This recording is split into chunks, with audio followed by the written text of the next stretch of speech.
You are Locked On Wolves POSTCAST, part of Locked On Minnesota on the Locked On Podcast Network. Your team every day.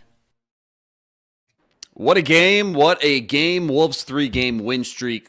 lose streak snap thanks to Ants 37 points tonight. Final score versus the Clippers 108-106. What's going on? Back in the lab, back at it. Another T-Wolves postcast right here on the Locked On Sports Minnesota Network. Your team every day. Jack Borman with me as always. Give him a follow at JRBorman13. Jack, lots to get into. What a great game. Ants career high encore. 37 more points tonight. Plus, DDV starting for Mike Conley. Little ripple effect we saw tonight. But first, quick reminder, tonight's episode brought to us by Game Time. There we go, Game Time. Download the Game Time app, create an account, use code LOCKEDONNBA for $20 off your first purchase. That's LOCKEDONNBA for $20 off your first purchase. All right, so Clippers, they had lost 2 in a row.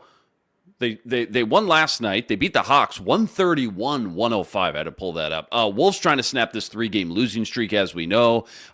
Pretty rough start. 16 points in the first quarter, and you were there. You're live right now. You're live at the Target Center. You text me. You're like, basically, you could hear a pin drop at the Target Center. Like, oh, no, here we go again.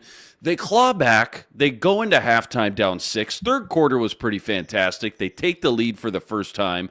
Clippers tie it back up and even take a 1-point lead with under 2 minutes. But then Ant-Man goes off 2 monster threes to ice it. Target Center sounded like it was absolutely electric. Let's just start. I want to start with your big picture takeaways before we get into all the details. Snapping that 3-game losing streak and just how badly they needed this win for their confidence, the psyche, and just some momentum finally, too. Yeah, no question about it. I think the biggest thing for the Timberwolves tonight was simply just the fact that they needed good vibes to come their way in any way, shape, or form that they could get them, and they certainly got them. When that things started really turning around in the second quarter, but it's pretty incredible just to look back at. When I sent you that text, 7:29 left in the second quarter, they're down 42-23, and I was just like, I haven't been in an NBA arena in quite some time that just hasn't had any juice like that. Well, the Vikings-Lions hangover, people are like, okay, all right, we got to wash that off now. And this is what we get? This is what we paid for? And it started with that Wolves game in Detroit. It was a tough weekend in Detroit for the fellas. But that's right.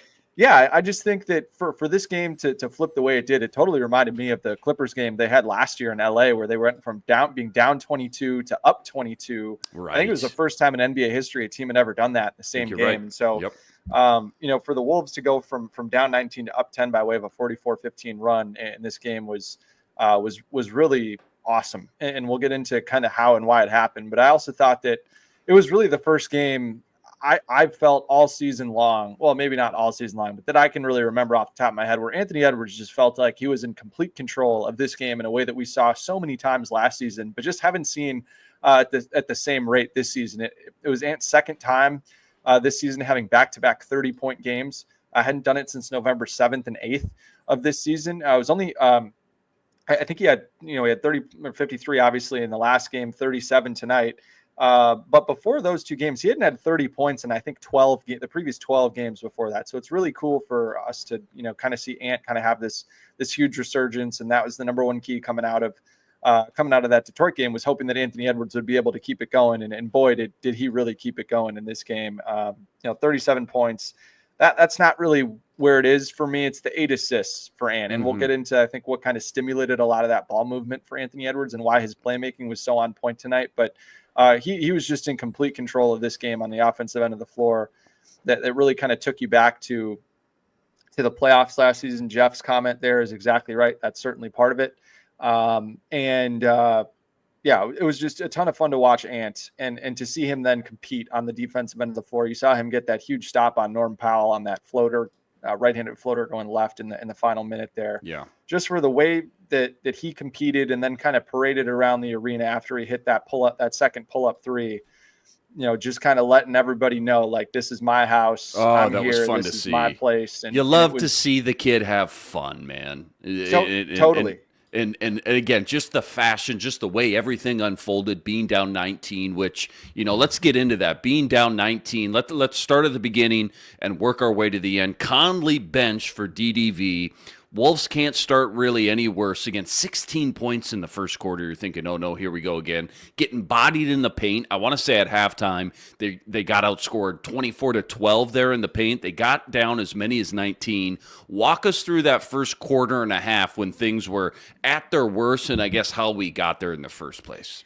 Yeah, no question at all. So I want to start first just with the starting lineup change. So for context, the starting lineup had only played 173 possessions together, not a ton. Mm-hmm.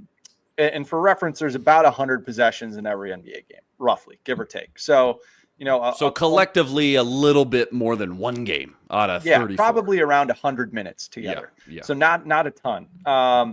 And they had a net rating of minus 17.5. That's the third percentile. Obviously, 0 is worst, 100th is best, so not great at all.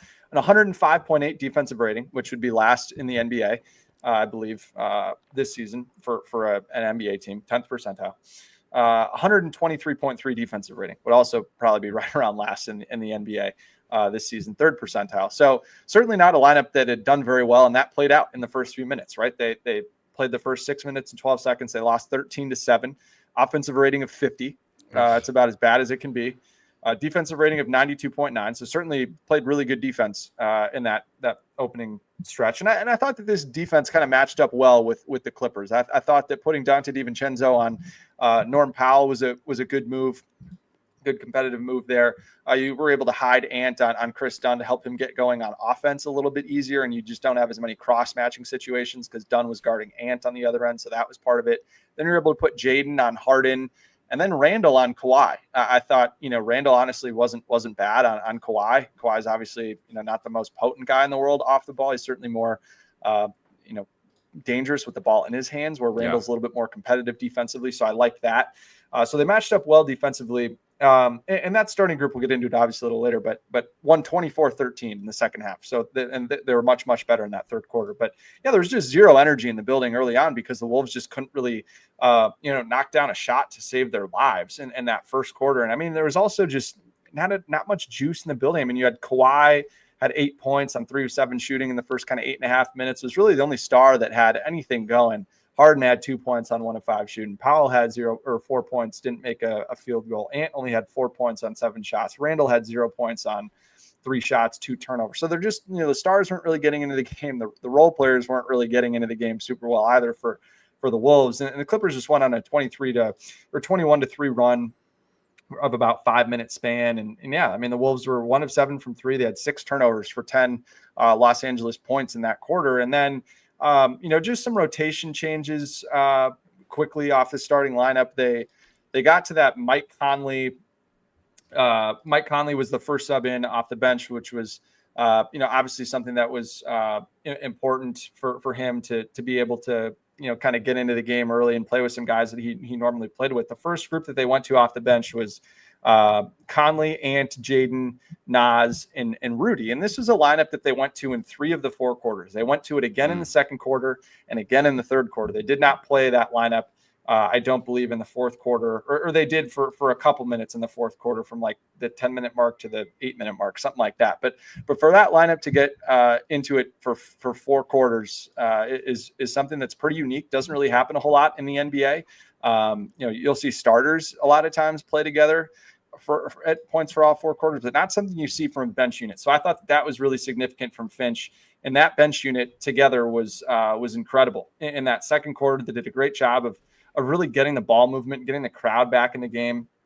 And I think that started with the first lineup they had in there, which was Dante, Josh Minot, Julius Randle, and Naz Reid. They had some good ball movement, had a quick little 5-0 run, but then they allow a 12-2 run.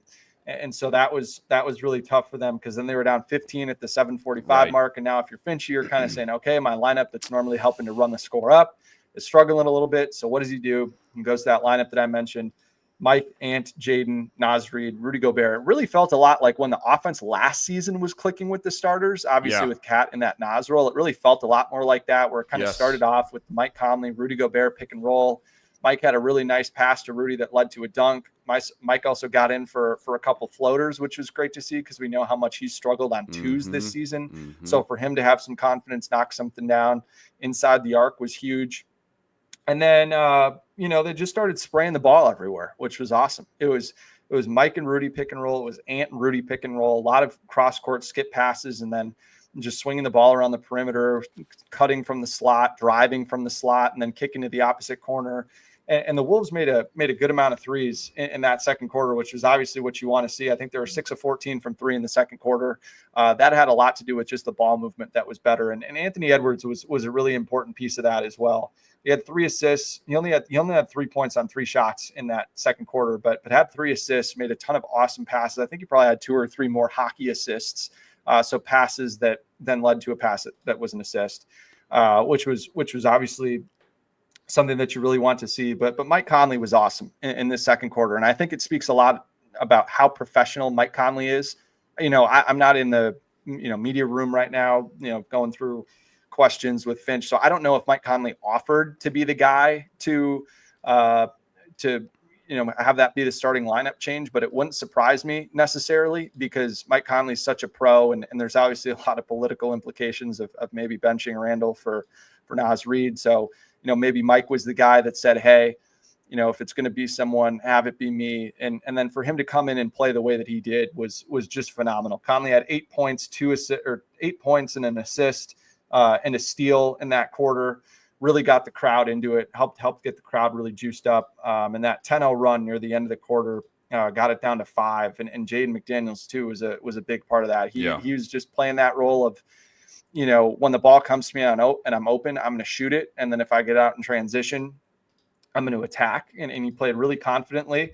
He didn't do a whole lot in terms of shooting wise. He had 5 shots, but he made 4 of his 5 shots. He made all 3 of his threes. And I think a lot of that probably had to do with some of the confidence of playing with a group that had a very similar structure to what they had last season. So there's certainly a degree of comfortability there, which was really important. And then the Timberwolves just totally kept it rolling from there. Let's put a pin in that and let's catch up. Down 7 at halftime, but it really started rolling after that. Yeah, I just think, ironically, this might be one of the big 8 topics that we go into tomorrow's game, that Conley really felt like he was the spark they needed coming off the bench, and he just looked so much more comfortable in that role, too. And I couldn't agree more. What a professional. Obviously, he is one of those guys in the locker room and on the court, coach on the court kind of guy. But it was a lot of fun to watch too. Let's put a quick pin in it. We'll continue to talk about how the Wolves came all the way back from 19 down and sealed the deal in the end. That's all coming up right after this.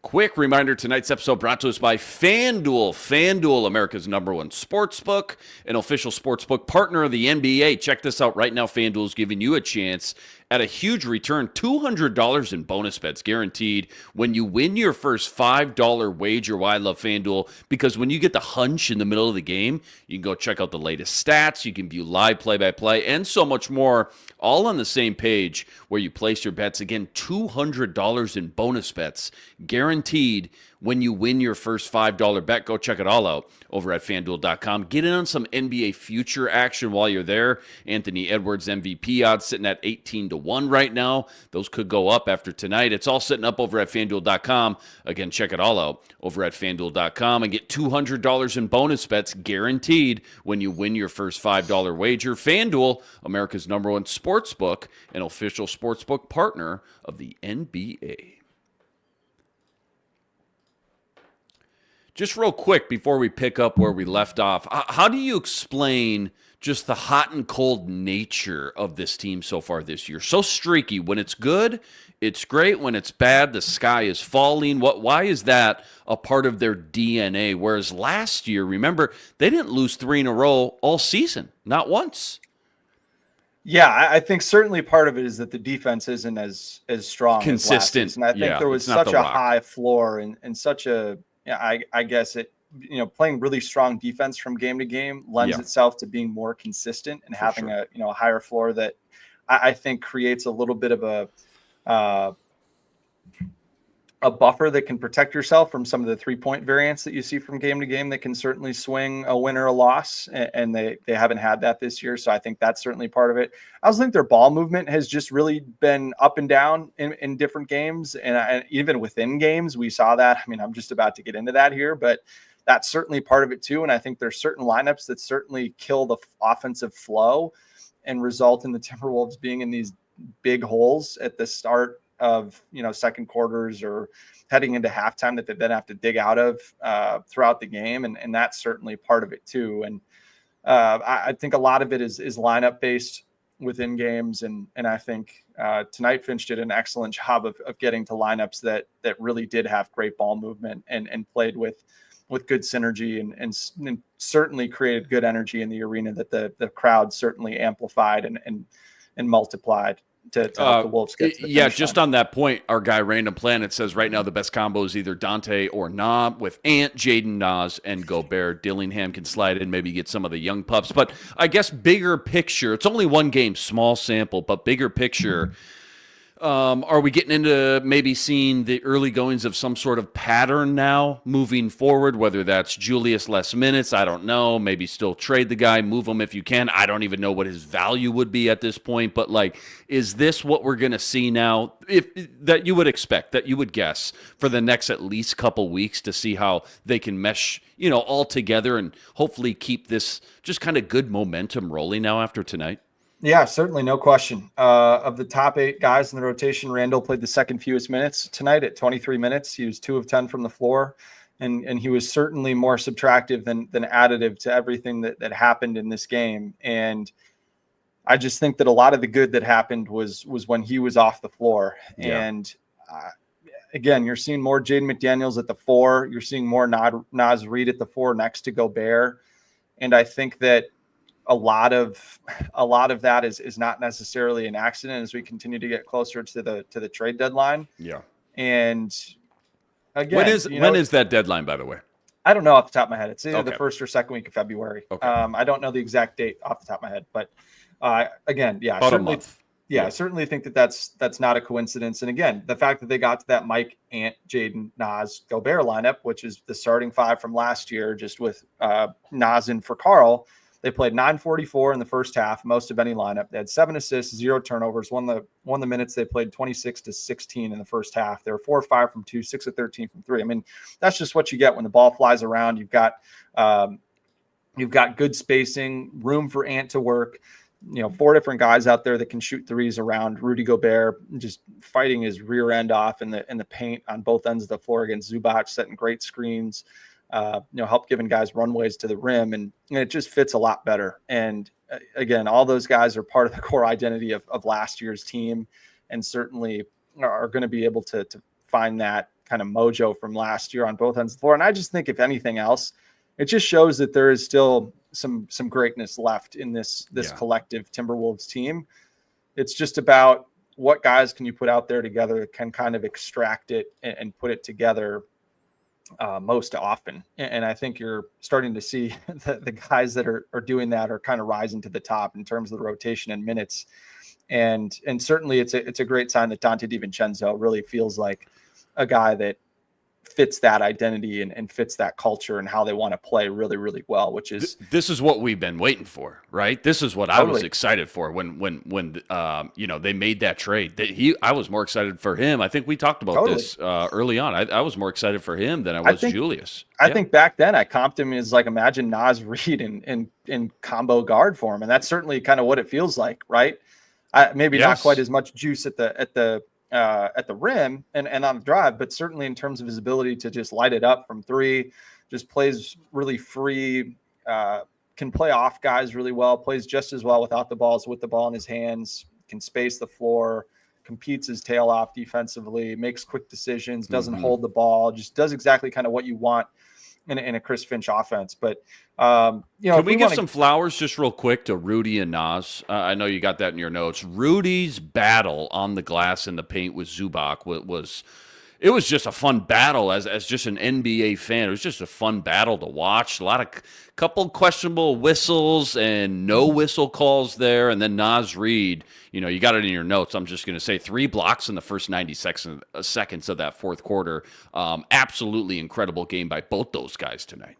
Yeah, totally. I think that that was kind of a subplot of everything that was going on. As while the Timberwolves were going on this huge run, while they're struggling the whole thing, those two guys really competed at a high level. And you could tell that Rudy was really, really frustrated with the lack of calls that he was getting. And he definitely had a case, and he definitely crashed out a little bit, kind of elbowed Zubac in the back. I don't think he was mad at Zubac. I think he was just mad at the refs and wanted to make a point to stop play and yell at the refs. And Jaden did a great job for, getting Rudy away from that and keeping Rudy in the game. Because again, like a technical free throw could have made a huge difference with the way that this game got down at the end there. And the way that, he just competed in there all night long. I was telling guys on media row, it looked like a Eurobasket game that we've seen the last few summers from Gobert going against some of these other European centers.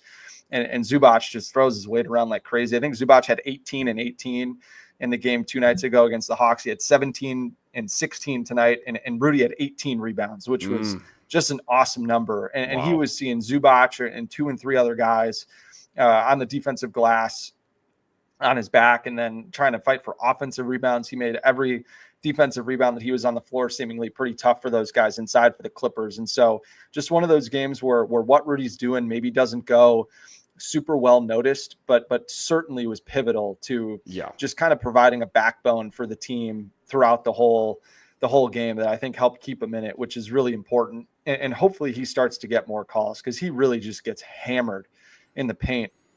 And some of these games got teed up too. I mean, he just got fed up. He just got fined $100K, right? And that was that 2 weeks ago? And that was the first time we've really seen Ant throw it down in a way that we haven't seen in a while. And for him, he thought he got fouled. There were certainly a couple other drives where I could see it, where he was driving on our end of the floor, where you could hear him just get slapped on the arm, and the refs don't call it. So, I think. But then for Nas had 18 points, 7 boards, 3 assists, 2 blocks. I guess one of his blocks was taken off the board, or a couple of his blocks were taken off the board, it looks like, because at one point I had my notes that he had 5 stocks, and I don't think that would have been a typo. So must have had a couple blocks that were taken off, but still 2 blocks, 1 steal. He was super active defensively, just totally, I keep coming back to the fight. Those 2 guys really fought hard, and those guys played alongside one another too in those lineups that I've mentioned, and that was certainly a key reason why the Timberwolves won this game. And again, just kind of going back to the third quarter, getting into where we left off there. The Timberwolves had a 21-4 run at some point in the third quarter. I think it was to start the third quarter, to help them go from down 7 to up 10. And Randall had 3 points after a scoreless first half, which was kind of good to see him. Had that free throw in the isolation game, or in the pick and roll game with Gobert, got fouled.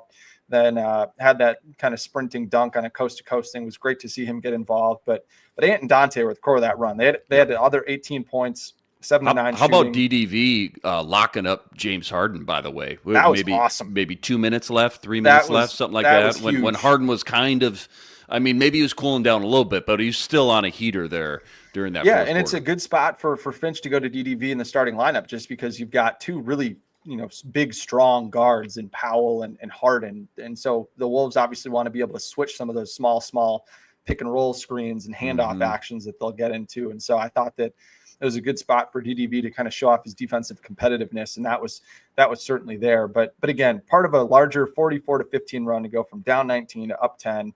And I just thought the Timberwolves defense was much better in that third quarter, and it's a lot easier to play really strong defense when the other team has to take the ball out of the basket, and you're allowed to kind of get your defense all set up on the other end of the floor, which was really important. And then from there, if we're able to get some stops together, you can play with pace. And that's certainly something that we saw the Timberwolves do with DiVincenzo in the starting lineup. DiVincenzo had 9 rebounds in this game, and in every single one of them, he looked to fly up the floor or get up, get a hit-ahead pass to Nikhil or Jaden or Nas or someone like that could then be, a good secondary ball handler in transition. So that was really important too. And then Anthony Edwards in the second half. I mean, we can just take it with Ant from there for the rest of the game. In that third quarter, he was tremendous, had 15 points, 3 assists, 0 turnovers. And again, we saw in the first or the second quarter, Josh Minot had a turnover in the 4:31 that he played. So for that final 7:29, the Timberwolves did not turn the ball over, which was huge. And then in the third quarter, they only had 2 turnovers, which was big time. And those turnovers were from Randall and Nickeil Alexander-Walker. So for, again, that core five of Mike, Ant, Jaden, Naz, and Rudy to have 0 turnovers in pretty much two full quarters playing together was awesome to see. And again, just the fact that those guys were able to figure it out, move the ball, space the floor, and again, the spacing that Naz provides next to Rudy unquestionably helped Rudy be more impactful, and helped everyone else get some cleaner looks and have Ant open up some driving lanes too, which was really important. That was the first night tonight that we really saw Ant get into the paint over and over and over again. Which 37 points for Ant, only 4 free throw attempts. Makes it even more impressive. Had more, but sure. He definitely should have had more. Let me just pause you here real quick. We got to go to this last ad break, and then we'll finish up. These final 2 minutes. Again, just a fantastic finish. These final 2 minutes, Ant sniping 2 huge threes. That's all coming up right after this. Quick reminder, tonight's episode also brought to us by BetterHelp. You know, when your schedule is packed with work projects and more, it's so easy to let your priorities start to slip, even when we know what makes us happy. But when you feel like you got no time for yourself, non-negotiables like therapy, they're more important than ever. If you've been thinking about starting therapy, it's time to give BetterHelp a try. Entirely online and designed to be convenient, flexible, and suited for your schedule. So simple. All you got to do, you fill out a brief questionnaire, you get matched up with a licensed therapist, and you can switch therapists at any time for no additional charge. Never skip therapy day with BetterHelp. Go visit BetterHelp.com/lockedon today to get 10% off your first month. That's BetterHelp, HELP.com/lockedon. Also, another fun fact for Ant, first steal in 5 games. First time he's done that since his rookie season. How about so 2 minutes left, Ant snipes those 2 huge threes, but before that, to go up 2, how about that J-Mac 3 in the corner, that kind of double pump fake? I think everybody was thinking the same thing, like, no. Yes. Okay. All right. Yep. Drills it in the corner. But yeah, the final 2 minutes of the game, maybe the biggest play, top of your head, just fresh off this game, knee-jerk reaction, and any other kind of final parting thoughts, how the Wolves close this one up. Yeah, I just think, again, Ant 13 shots in the paint, 13 threes. I love that mix. Yeah. That's what you want. And again, it's the spacing with Naz next to Rudy that allows you to be able to get Ant in the paint. No question about it. And again, you just can't have McDaniels, Randall, and Rudy on the floor together at the same time. So it's just terrible for the spacing. So that was great for Ant. I thought the way that he took over the fourth quarter with all the swagger, all the big shots, him and Dante totally feeding off each other. That's an awesome NBA backcourt that every Timberwolves fan should be excited about, because the way that those two guys play off of each other is super complimentary and is super fun to watch when those two guys are both rolling and hitting shots. So that was huge. Some other people may be wondering too, like, why didn't Kawhi play much? Ty Lue said before the game that they had a structured rotation plan. You know, obviously he returned first game in like 34 games this season for Kawhi. Made his season debut on Saturday against the Hawks. Only played like 19 minutes. Tonight he played 21. Just played 2 10-minute spurts at the start of each half. So that was obviously what Ty Lue was referring to at the start of the game there. Which was big. But again, the biggest thing for the Timberwolves offensively, just the way that they were able to limit turnovers, the fact that lineup played for basically, 15 minutes tonight or 18 minutes or whatever it was, and had 0 turnovers in the second and third quarter was awesome. But it also speaks to how bad the Timberwolves were outside of those lineups, having 15 turnovers that resulted in 24 Clippers points. So the biggest thing for the Wolves is just, if you can take care of the ball, you'll shoot threes at a higher clip. Which is going to be huge too. And then last note for the Wolves, the Clippers are an excellent rebounding team. And for the Wolves to have 17 offensive rebounds for 14 second chance points, that's another way that they can get into the paint, even if their spacing isn't great. Yeah, good point. Continue to crash the offensive glass is huge. And I love the fact that they were able to get out and run for 16 fast break points, because this is a Clippers team that's really struggled to defend teams in transition. So that they were able to play off of stops, get out and run, create some easy looks for themselves. Even though they only scored 108 points tonight, I thought for the most part their offensive process was better, and they found some lineups now that I think they're going to be able to get into if they continue to have this starting lineup moving forward that will be really beneficial for their spacing and help get some better shots for Ant especially, and then open up some more corner threes for guys like Nas and Jaden that we saw play in the corner a lot last year with that same structure that they had if they get back to that Mike, Ant, Jaden, Nas, and Rudy lineup. So and the Wolves are right back at it tomorrow night. They're playing in New Orleans. Kind of a littered injury report for New Orleans. Trey Murphy, who's been outstanding for them throughout this run of horrible injuries they've had, he actually turned his ankle in the last game, so he's not going to play. DeJounte Murray is questionable with right elbow soreness, and Zion Williamson, who's been out for well over a month now, upgraded to questionable with a left hamstring strain. So Trey Murphy, Brandon Ingram out. CJ McCollum's obviously back now, and then we'll see if either DeJounte or Zion play. I think maybe one of them will play, just because I believe it is the front end of a back-to-back for New Orleans, who has been absolutely horrible this season. 7-29, 5-14 at home this year. Awful injury luck for them. I think all 5 guys in their starting lineup or their main 5 have missed at least like 10 or 15 games this season. And so kind of what the Grizzlies kind of went through last year. Well, it started with Ja Morant, but kind of for sure. I mean, it's just been a season from hell from them in terms of injuries, and obviously stinks because they kind of pushed a lot of their chips in to be able to go get DeJounte Murray, and then Dyson Daniels has been great for Atlanta. So again, should be a win for the Timberwolves if they kind of keep this same energy and swagger and kind of fight to them tomorrow night.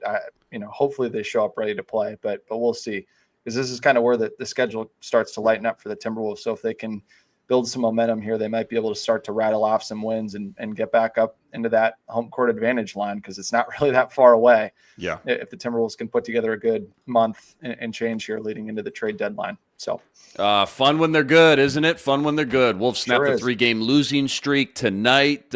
Season sweep over the Clippers, 3-0. Ant goes off for 37. He had 53 last night. Ties Cat for the most points in franchise history in back-to-back games. Final score tonight, 108-106. 18-17 now on the year. As always, huge shout out to all the everydayers out there. You guys that make us your first listen. All you guys coming in the chat, venting with us from game to game, celebrating from time to time as well. Make sure you like, make sure you subscribe if you haven't already. Follow Jack at JRBorman13. He's live from the Target Center during almost every home game. Pelicans tomorrow on the back-to-back, 7 p.m. tip-off.